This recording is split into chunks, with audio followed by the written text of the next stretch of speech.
Yeah, the way this is going to be. This is an active resident. Hi, everyone. Thanks for coming out tonight. I'm Congressman Larry Bucshon, and the purpose of this is to hear from you all. And then give my perspective on where we are on the Farm Bill and what the Congress needs to do. Obviously, needs to act.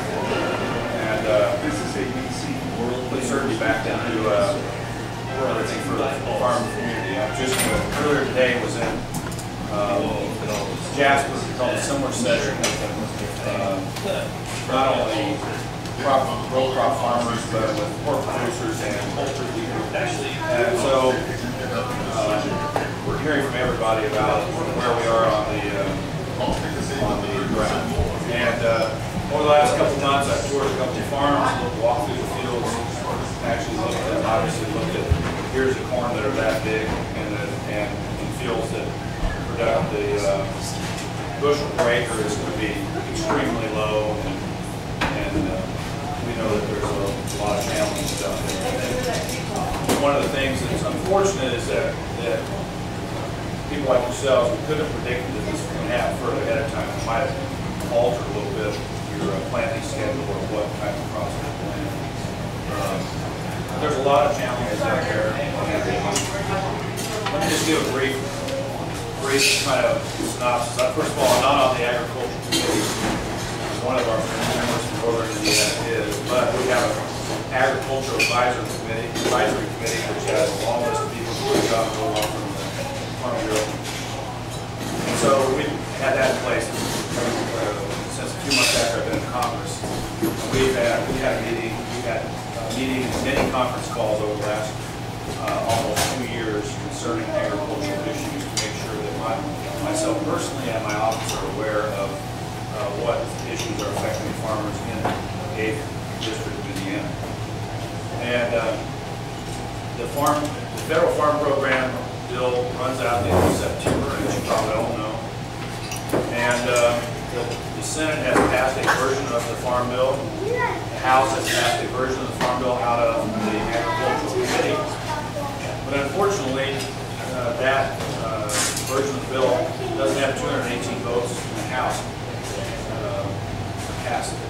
And honestly, it's a bipartisan failure of support. We have different reasons why some Republicans won't support the bill, and other reasons why a lot of Democrats wouldn't support the bill if it was brought up for a vote. And so Speaker Boehner didn't bring it to the House floor because there's not enough votes. The bottom line is probably one of the bigger issues is the fact that 80% of Farm Bill is now the federal food programs, food stamps and the program for baby formula and other federal food programs. And those issues related to those are some of the reasons why Farm Bill as a larger measure has been difficult to get moving along. Historically, I've not been in Congress except for this term. Historically, I've been told that almost every time the Farm Bill comes up, they end up doing an extension because these type of things come into play. So, on the House side, like I said, about half enough Republicans and Democrats wouldn't vote for the version passed out of the committee that we couldn't get 218 votes together. And that's unfortunate because in the committee it passed 35 to 12. We had Democrats and Republicans voting for it, we had Democrats and Republicans voting against it, which generally means you're kind of finding the sweet spot maybe where something should move forward. But there were enough in both camps overall that there wasn't enough votes to even bring it for a vote. So what we did do is we were able to pass a drought relief bill that includes extending the disaster relief for the livestock industry, which ran out last year. It was only 4 out of 5 years of Farm Bill. And that was passed in the House. I think over the August district work period, hopefully the leadership on both sides of the aisle are going to work out their differences. And my vision would be is pass a farm bill. Get a farm bill passed in the House. Get to a conference between the House and the Senate and pass a farm bill in September, so we can move forward. And the farm bill that was going to come out of committee, although it had some issues. Bottom line is, I was probably going to take that in favor, but just didn't happen. So that's basically the synopsis of where we are on the farm bill. There wasn't enough votes to pass a one-year extension. Part of that was, again, related to the food stamp program, related to a lot of other factors that directly would impact. It's really unfortunate because Congress, I think, for me personally, being new to Congress, I think we need to work out our differences and move forward. That's what I plan to try to get done in September. And so with that background, this is a listening session. And so what I want to do is hear from everyone about where your farm is, what your views on the farm bill, what you think Congress should or should not do, and hear from you. We can start from wherever you want. Anybody can start? Sure, go ahead. I'm not a farmer. I grew up here. All over the country. And one of the concerns I have is there seems to be a recent push to take a lot of habitat out of natural conditions, convert it to cropland, partially because of the ethanol. Seems to be some subsidies involved for pushing ethanol. And I want to know, based on your experience, is there anybody besides Ron Paul who feels that these ethanol subsidies are wrong, and that they're really, they're out of place, and the result of it is a pork price. You've got meat producers creating all these divisions. Why is ethanol continuing to be subsidized by the government? $16 trillion in debt. What's the motive behind it? We can give you some good audio later. First of all, there were blending credits in place that used to be paid to refineries to blend in the ethanol. Those are going away. That was one of the subsidies they actually got. And that didn't help the farmers. That was the refineries. Secondly, that leaves in place what's called a renewable fuel standard. You probably know that. It's a 10% mandate. And that was put in place, like you said, to help the ethanol industry establish itself. And now it's become a very contentious, and it is actually true. And I found this when I was in DuBois County. I was telling Don when I had everybody sit down, all the farmers were there. The livestock people sat over here, and the row crop farmers sat over here. And we had a really good frank discussion. What the law says clearly is that the EPA has the ability, in times if they determine that it is significantly damaging economic impact to the economy, to temporarily relax the renewable fuel standard, which is 10% renewable fuel standard. So that just exactly what you said, help. The purpose with that would be, and again, I'm just telling you the facts. Theoretically, to stabilize the corn price so it wouldn't go as high, and the livestock producers wouldn't have to pay so much, the price of their feed,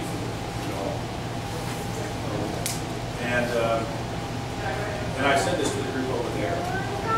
My feeling is, as a member of Congress, into this, is that there needs to be a way that we can get common ground between the row crop farmers and corn producers and the livestock and poultry industry within within the agriculture industry, to find common ground and tell people like me where that common ground is so that we can fix it.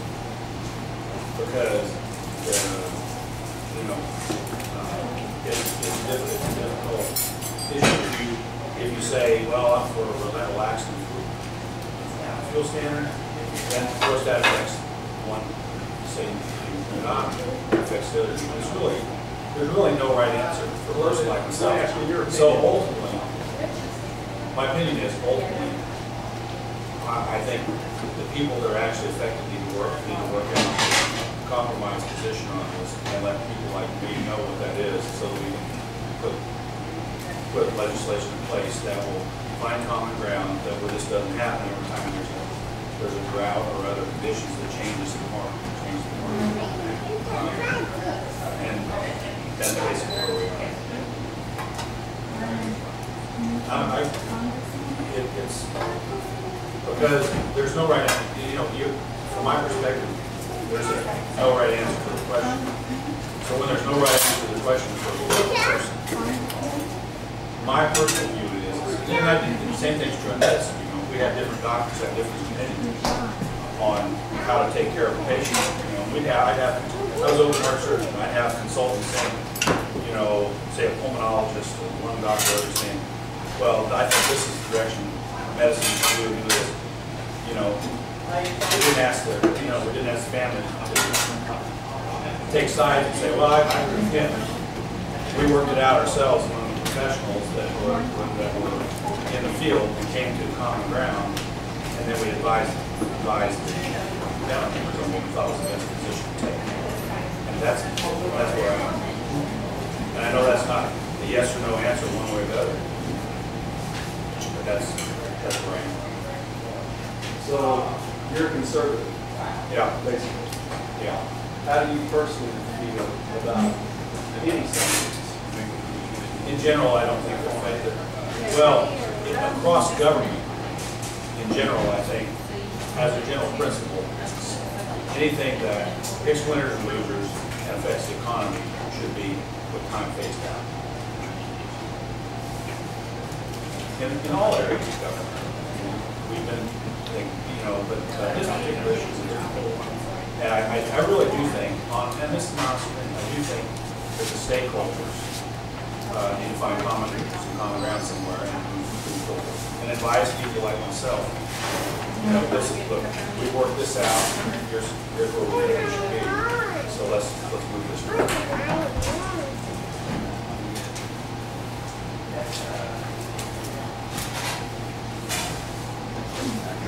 Hello. Yeah, go ahead. Yeah, I'm Dennis Carnahan. I live here in Wheatland. I work with my brother and my son on a grain farm. And of all the issues that could come up about agriculture today, the one that concerns me are where the rubber meets the road this fiscal year is about crop insurance. The subsidy that is provided. And as a fellow conservative like you, but here I'm asking you to support the subsidy for the crop insurance. Well, actually, I don't consider crop insurance a subsidy. It's pretty vital. It saved our bacon in 2008. It's insurance. It's like saying this. Because you drive a car and you have car insurance, does that mean that's a subsidy? By taxpayers? Well, ultimately, if the insurance is needed, it's paid for by the federal government. It's not private. It's not private. Well, I'm one. But there's a lot of, let me just comment on that again. There's a lot of areas like that. Flood insurance, for example, there's no private market for flood insurance. Right. But and why is that? Because it's a market that People continue to build and flood. well, I'm against that. But the point is that it's something that private market can't sustain. Same thing's true really for all intents and purposes of crop insurance. So we should continue to bail New Orleans every time. I didn't say that. But as far as the rubber meets the road for us, we've been involved with crop insurance as our costs have increased over the years and it became so much at risk that we have to insure, indemnify our risk there with crop insurance. And in 2008, we had a wet year, and it was a rescue portion that year. And this particular year, the damage is going to be more extensive because of the fact every year, not just flood zone. So, the way we're working on our budgets, and I feel like we'll be able to recoup our costs. More time this year, we'll get to the next project. But the availability and the cost of crop insurance, I'm asking you to support at least. Well, I think there's a recognition in Congress, both the Senate and House, on both sides of the aisle, that things are changing as far as direct payments to farmers. For example, just making payments. Pretty much I think everybody agrees that that's probably not continue to be necessary. One area, and that addresses some of your issues. But there will be a solid crop insurance program in the final version of the House bill. That's my question. And part of the reason there has to be, partially to answer your question, is because the industry really sustained. I mean, it's the backbone of the world, really. I mean, feeding not only the people in the United States, but it would affect, it could potentially affect worldwide ability for us to feed citizens. If we didn't have a situation where the farm community had some ability to have a backstop in situations where, like this year. So I think, it's a big percentage of the economy, but the bigger picture is that I think also is that, you would see, I think, with less of that, it's not a solid, you would see more and more, in my view, big corporate farming, farm community around here and more individuals to farm, big farm. Even more difficult than our year. So, and really the only one that could do that is going to be the federal government. So I think, it's something that will be in the final version. It wasn't a big deal when it started 30-some years ago, but now. But direct payments and things, and those type of things are, crop insurance is minority. I think both sides of the aisle recognize that's very important. The only real farmers can control the world.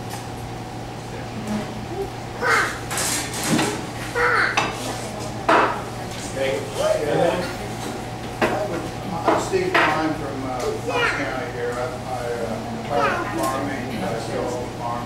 My wife and I farm here. And my concern is in relation to agriculture and farming is the Environmental Protection Agency. And in the beginning, they started out as a pretty good idea. I thought they would help clean up some of these industrial pollution sites. But incrementally, over time, they gradually increased the rules and regulations, and the reach is now affecting virtually every industry and aspect of our lives. And it's causing increase in costs of production. Often where farmers are forced to use products that may not be as effective as some of the older products. I think about Furidan. That was a soil insecticide that was used several years ago. And they had a tolerance for it, but then just arbitrarily, the director of the EPA decided, well, we're just going to say zero tolerances on everything. So they've done this on several things. And it causes a problem with using products that aren't as good, maybe as they could have been. And the expenses go up. We have to, even our inputs go up in price because of regulation that the EPA puts on industries. So this is my big complaint about the EPA. It's incrementally gotten worse. I think it ought to be incrementally defunded. Yeah. Let me comment on the EPA related to farm emissions, and there are a lot. And also, I'll comment on based on the coal industry. Coal is very important to this area. I am in agreement with you. The EPA was created in the early 70s under, I think it was under Nixon, Republican, right? At the time, I don't think anyone would argue that it was necessary with a limited scope of doing what they were supposed to do. But we have in Washington, D.C. right now, bipartisan concerns about the EPA, just like you just voiced. I'll address the coal industry first. And one of the people on the other side, I think Rayhoff from Southern West Virginia, who's on the Transportation Committee, among many others on both sides. So I want to make sure that everybody knows this is a bipartisan concern about the over-aggressiveness of what they're doing related to the coal industry and how that could affect this area. 95% of our electrical power in the state of Indiana comes from coal. Most of the coal, a lot of coal power plants have scrubbers or beginning to put scrubbers in, so the cleanliness of burning coal over the last 20 years has dramatically improved.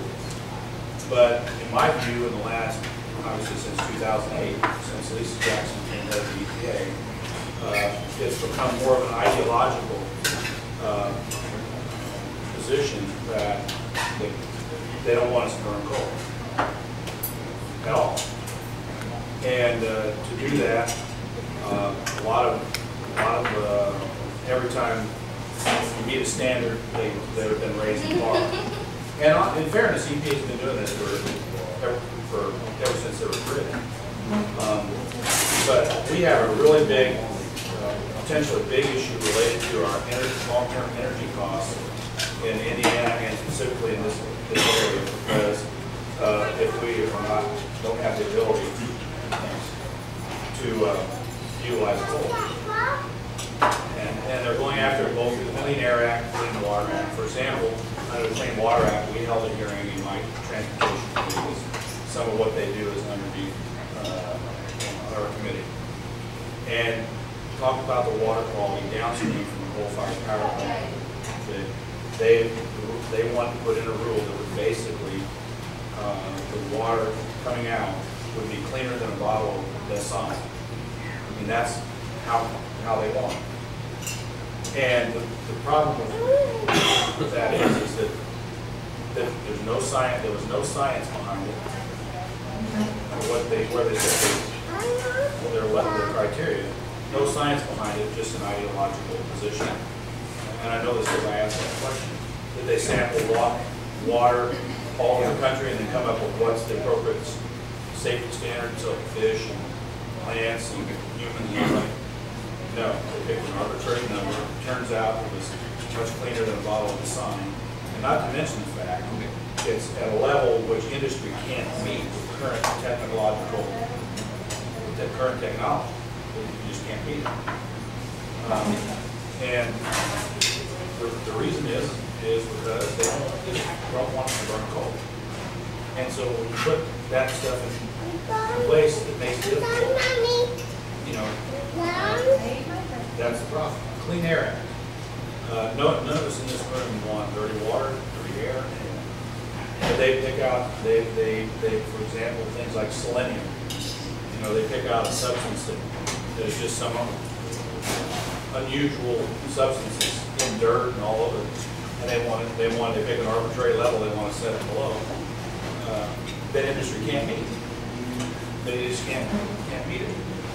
Even if they put a ton of money into it, they can't meet it because the ambient level of this is in the world is higher than. Those are examples. On the coal side, now in agriculture, where are the big issues? One of the big issues is what waterways are under the control of the Clean Water Act, and it depends on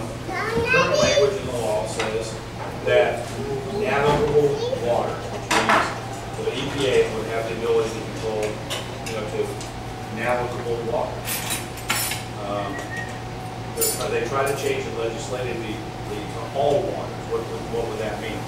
That means if you had a small pond in your backyard, yes, it does. That is Absolutely it does. blatant.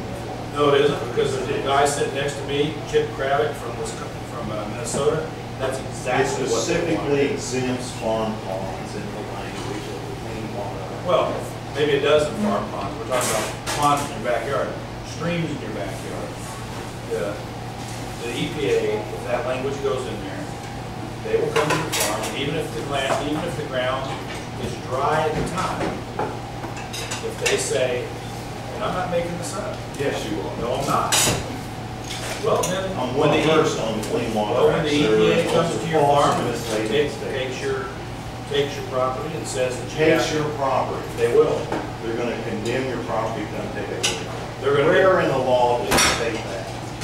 All right, I'm not gonna get into debate with you, but. Well, that's what we're here for, is to discuss your positions, and you're making statements that are blatantly untrue and false Well, on the Clean Water Act. okay, that's fine, that's your opinion. I It's disagree. not my opinion, you can read the law, sir, and if you can't quote in the law where it says those That's things. what they're trying to put into the law. Is That's what I'm trying to say. It's not in the current law. It's not in the current law, I'm trying to say what they're trying to put in the law. The other thing is language in laws are open to interpretation. And language in the law, in a lot of areas, is being reinterpreted by the current EPA and what they can do. And you can have your position if you want, but we've had hearings on this, and we've had people from around the country who tell us what the EPA is trying to do. And what they're trying to put into the law is all waters, which would take away navigable water. And the reason that's bad, can be bad for you as a farmer, is because if that goes into the law, and they interpret that in the way I believe that they will, if you have even a dry stream running through your backyard or your farm, and when you have a heavy rain that fills with water, the EPA can come in, they can test that, they can say that doesn't meet the water standards, and you will lose that property, or you will mitigate it and make the corrections that they want, so that or else you're going to, and that's what the change in the language, what they're trying to do, and that's factual. And the reason is because it's an ideology. And every farmer, most farmers that I've talked to, I can say every farmer, until you and I have disagreed on the subject, has told me that this is one of the top issues with the EPA is the reinterpretation of the Clean Water Act, concern about any waterways on their property, and the risk that the EPA will cause them significant problems. And then the other one is farm dust issue, where the EPA wanted to regulate the level of dust in the air on farms. And they backed away from that because they found out it's not, first of all, it's not doable. Second of all, it's ridiculous. It's just a ridiculous position to take. If you have a gravel road on your farm, and you drive down the gravel road, and you fill the air with dust, and the EPA comes around, under what they're proposing, you will be penalized. So the biggest issues are under the Clean Water Act, changing the language of the law, reinterpreting the meaning of the current law, and under the Clean Air Act, dust and other particulate matter on farms. And so my position has been is that first of all, the language in the law is not going to change, but because our side wouldn't allow it. But if it does change, then it will be a detriment to farmers. The farmer, if they have the ability to say all waters and interpret that in a way that would include any property that you have that has water. A ditch running through it, whether or not there's water in it currently or not. And so we push back on that. That's EPA. But, you know, I mean, if you, I mean, you and I obviously disagree on that. But, we hear that, like I said, on the transportation committee, Chip Krebs, who's a representative from Minnesota, people up there, are having significant problems with EPA related to ponds. Not only on farms, but, and also other waters. Up in Minnesota, obviously Minnesota has a lot of small ponds, lakes, and other things. EPA is causing a significant amount of trouble. My point is, even though you and I may disagree on it, we can probably agree that on your farm, that the ability for EPA to come in and test the water in the stream after a rain on your property, or the ability to check the pond on your property, whether it's rain or not, and then force you to make hugely expensive changes on your own property, based on their position that you're not complying with the Clean Water Act would not be a good thing for you. We could probably agree. I would imagine we could agree on that. So you would think that if EPA Well, what you're explaining there shows a fundamental misunderstanding of the Clean Water Act and the issues out there. Testing the water is a different issue than making an intermittent stream or a wetland determination. Those are two different things. One of them is water quality, and one of them is trying to determine whether they are the waters of the U.S. that are protected under the Clean Water Act, under the wetland standard. So you can't intermix those two. Well, they're under the Clean Water Act, same thing. They're under the Clean Water Act, but they don't come onto your farm and test the water. There are three different criteria that you use to judge whether it's a wetland or not. Here's what they're And the doing. interpretation of whether it's an intermittent stream or a continuous stream is one of the standards that the Supreme Court, in a split decision, said it needed to go back and have a legislative decision made on it. And the House refused to bring the bill up and bring it to a vote. So when the Supreme Court sent forth that we need clarification on this, we need the law to clearly interpret and tell us what was the intent of the Clean Water Act, that didn't happen. So now it's still left in limbo. Who determines what is an intermittent stream or what is a wetland is defined by a number of standards that are on limbo right now. Here's the You thing. keep talking about testing the water, if you're talking about wetland protection and you're throwing ponds which are not protected, a man-made pond is not jurisdictional under the Clean Water Act, irrigation ditches aren't so forth. What I'm saying is the EPA, the current EPA, is interpreting the law that they are. That's what I'm trying to say. I don't disagree with it. It is Our their responsibility our to interpretation, enforce the Clean Water Act. our They have to interpretation make of some the law sort of is judgment. in agreement with you. My interpretation of the law is in agreement with you. Ponds, streams, they shouldn't have the ability to do it. What I'm trying to say is they are making the determination that they are. And the other thing It is, is the responsibility of the EPA under the Clean Water Act to enforce the Clean Water Act. Whether it's a 10,000 acre wetland or a 3,000, it is their responsibility to come out and find out if it is a violation of the Clean Water Act. If it is a stream that runs intermittently, then there is standards by which they have to interpret whether that is a stream covered under the Clean Water Act. I agree. Now let me ask you this question. Do you think the EPA should fly a drone over your property? And if they determine based on what that drone information shows, that there is probable cause to come onto your property and test your water, do you think that should happen? I'm asking, the reason I'm asking that question Is it because theoretical, that's it's not illogical, they're not flying drones over my property. actually, that's not true. Yes, they are. They are. They're And flying drones there's a over story, people. there's a case where a farmer in South Carolina shot a drone down that was flying over his farm. So farmers are shooting down drones that belong to the EPA flying over farms. The question is this, that I asked you. Here's my answer to that. Would The you U.S. Department of Agriculture has been flying planes over our ground for decades.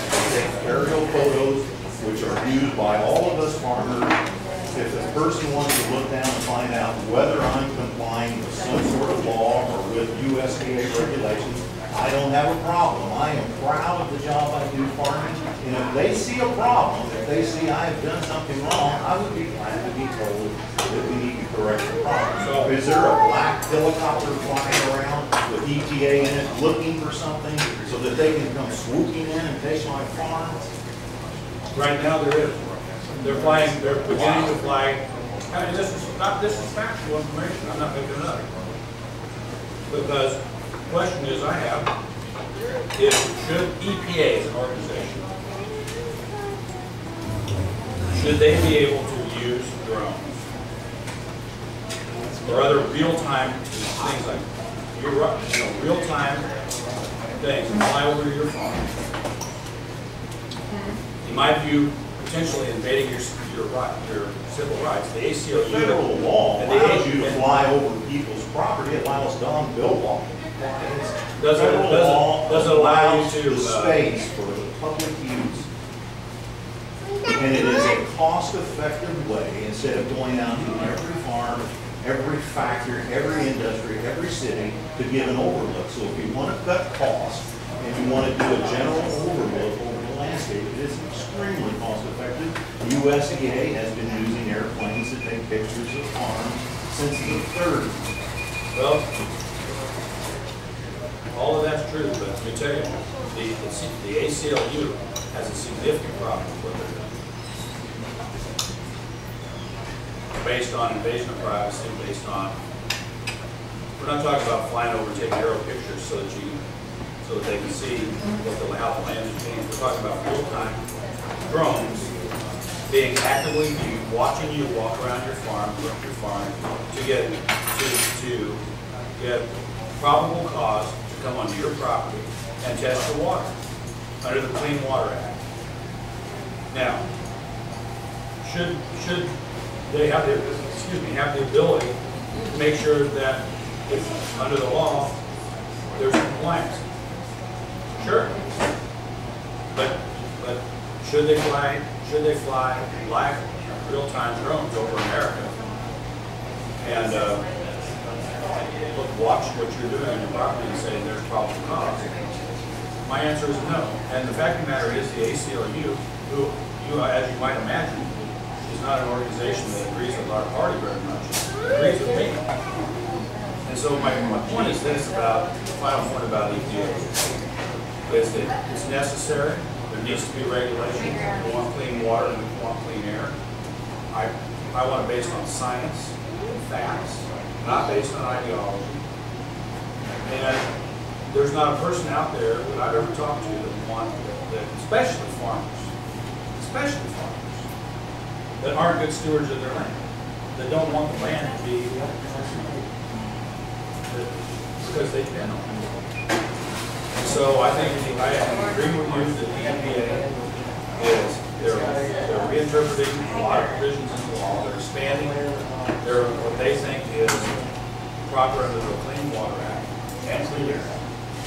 And they wanted to, but they were unsuccessful in changing the language to include all waters, which would be anywhere in the United States, including in your backyard. That's what they're trying to do. Let's move on to another question.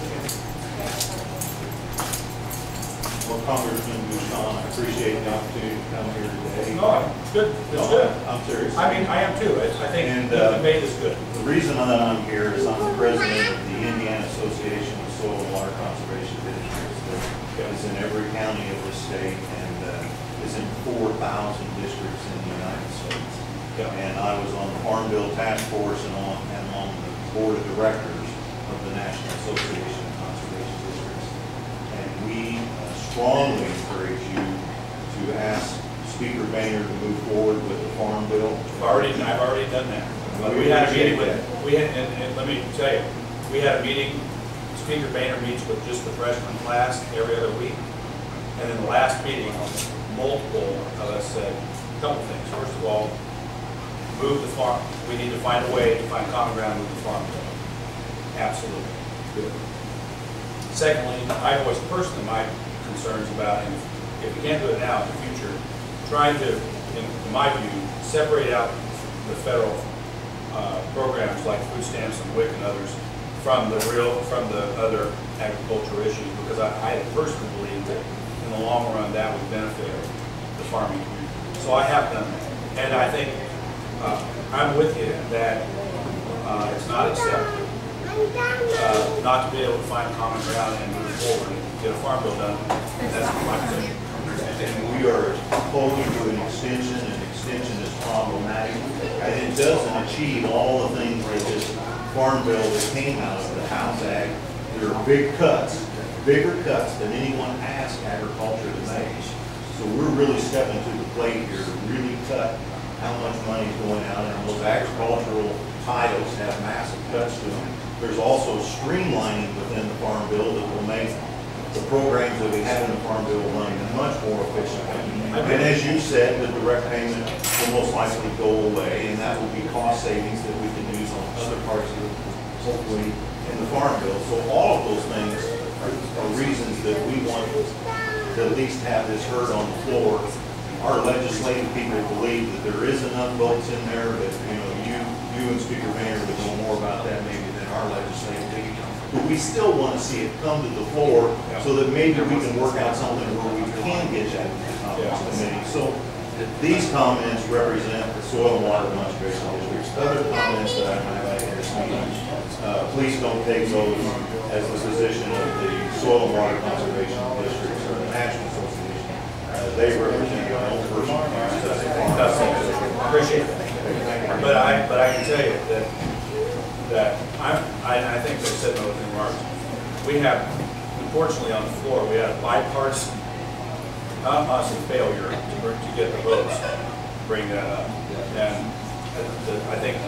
I know the speaker interacted with, and Leader Cantor interacted with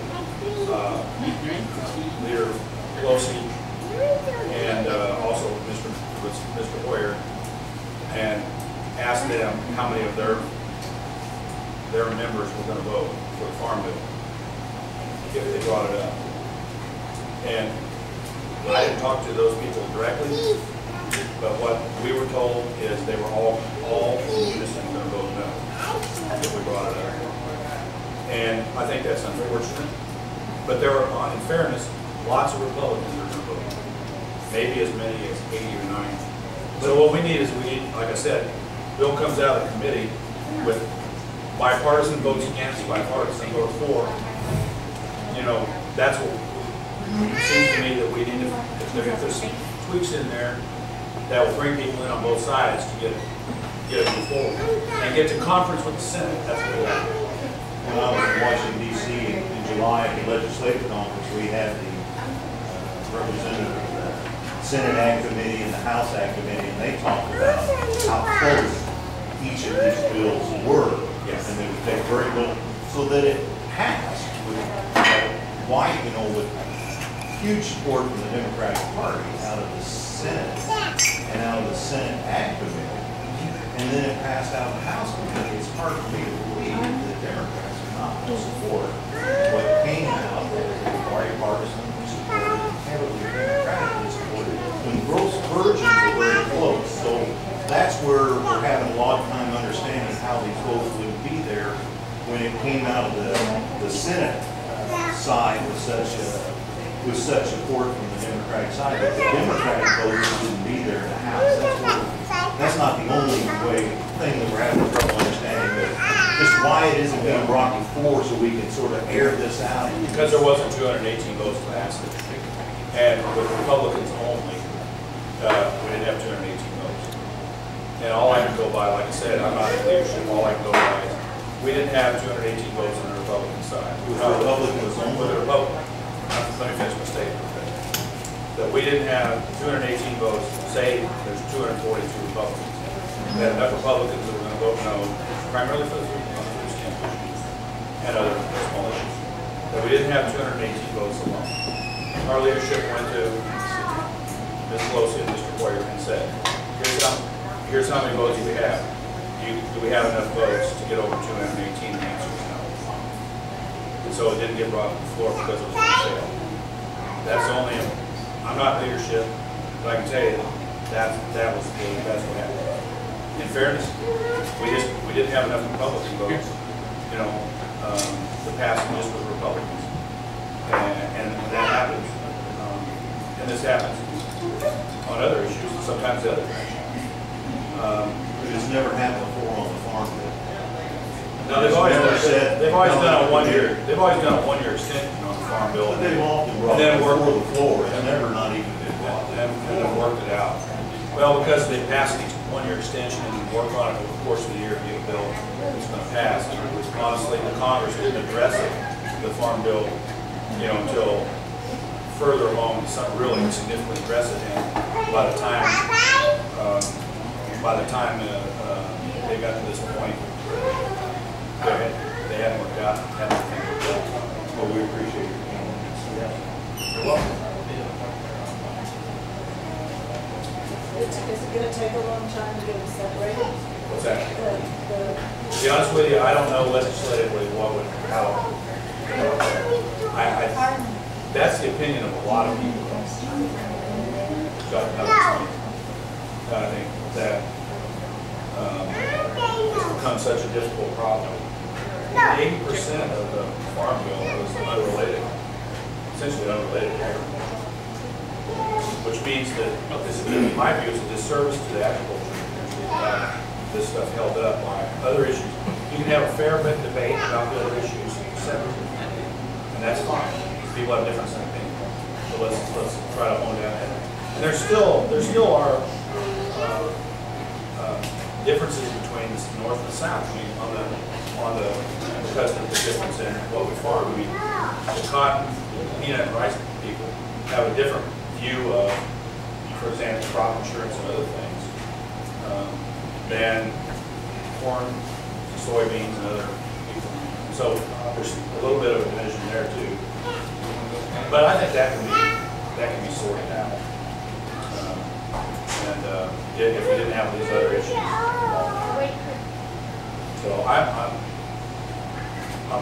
not on the ag committee. My personal view is that they should be separated out and have it paid off in the same sector. What's an election year issue? You know, the old philosophy was you want to write a farm bill in an election year because of earmarks. Congress was in a earmark mode, and then they would pile on to the farm bill. Andy Whitten was a notorious chairman of the ag committee for filing on issues. But Mississippi has more research facilities in Mississippi than any other state, which is really not a big ag state, except for the Delta. So the philosophy was, let's write farm bills in an election. Then you get into this pre-election posturing of, you know, if they're going to vote for food stamps or against food stamps, and they want to make that the lightning rod issue. The Senate took $4 billion out of SNAP program, the new word for the food stamps. The House version, we got $16 billion out of that. There are some in the House that would actually like to take $30 billion out. And if it goes to the floor, that may be part of the debate and discussion, and I think Speaker Boehner does in a soundbite, he can't explain away that that's waste, fraud, and abuse. I don't think anyone in either body wants to take money away from a deserving, disadvantaged person. I don't think anybody in this room, anybody would want to do that. But when you look at the immenseness of the food stamp program, the 800-pound gorilla that it is, actually 4 billion, 16 billion, or 30 billion, is like 1%. And we know if we go into this budget process, everything needs to take some kind of place. So the error is we wrote the farm bill in an election year. There would have probably been a little dart throwing, partisan dart throwing in 2011 or in 2013, but in reality, since everything is magnified in election year, it just makes everybody unwilling to compromise and come to the table. So there's only 13 days, legislative days, when you go back and September before the election, and to get that through. But as I pointed out to the congressional delegation, we got people to be sowing weed in 30, 45 days here in Indiana, let alone other places in the country. So you're going to be sowing a crop without knowing what the farm bill really is. And we're making, Ray and Dennis and I know, Mike, we're prepaying inputs for 2013 here in August. We try to get the best discounts we can and do all those things. Well, we're kind of making a bet. We think we know what the farm bill is, but is it going to push people towards beans rather than corn? If they do the RFS waiver, then we'll probably be planting beans instead of corn, depends what that price. The discussion yesterday on Purdue's webinar was they do pass a waiver, it'll only reduce the price of corn 58 to 75 cents, and so maybe not the bang for the buck people think because of the waiver. But I agonize with Congress because all these things are in play, and probably the most political charged Congress we've had in some time. He's got a tough challenge out there, to say the least. And Speaker Boehner, when I was with him, he said, you know, these freshmen are like keeping frogs in a wheelbarrow. And maybe not this one, but there's two others, and he will say that, you know, within his own party, it's hard to say what they're going to do. So, unfortunately, farmers in America